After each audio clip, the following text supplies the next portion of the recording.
Hello, it's Philip Taylor speaking from Richmond Green Chambers, and I'm looking this morning at a book from Edward Elgar Publishing. It's an interesting book called The Dynamics of Change in EU Governance, an important area of law and one which affects all of us. The book's edited by Udo Diedrichs, Wulf Reiners and Wolfgang Wessels. This is the book itself. It's only a small book. It's not particularly heavy. They come from the University of Cologne, the three authors.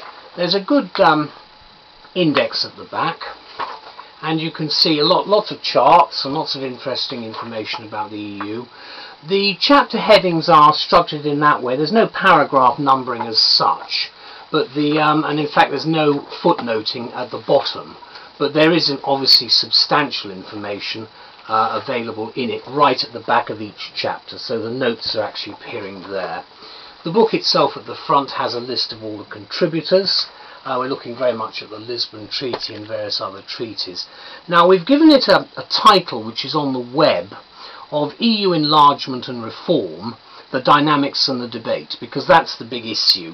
Obviously within the United Kingdom there are very substantial views about membership of the EU, but obviously the issue of enlargement is of particular importance for the future of the European Union itself.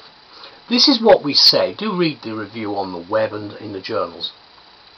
This book, published by Elgar, examines much of the latest research and thinking on what are described as the twin pillars of the continually developing and changing European Union: EU enlargement and EU reform, also referred to as the widening or deepening debate. The book is a compilation of learned articles from no less than a dozen leading academics from at least as many European universities, including 2 from the United Kingdom. The editors, as I've said, from Cologne University, and the contributors variously map, analyse and evaluate and generally explore the recent transformation of governance within the EU. And as the editors explain in their introductory essay, the key question that informs this volume is what changes have taken place in EU governance and which factors can be identified that account for such change.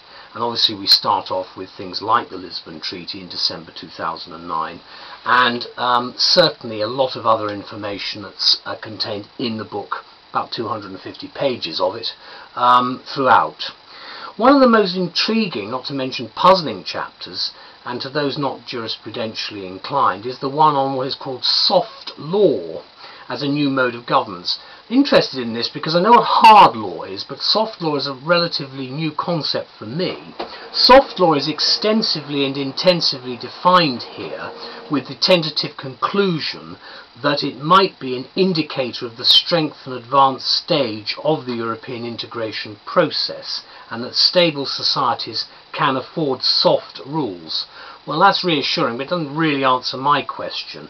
So let's have more soft law by all means, but I still don't quite know what they're getting at, I must confess. However, I think the important point to bear in mind is the more soft laws we have, the better, because that will actually be of benefit to all in democracies, rather than the rather more ruthless dictatorial tendencies which tend to go in the other direction.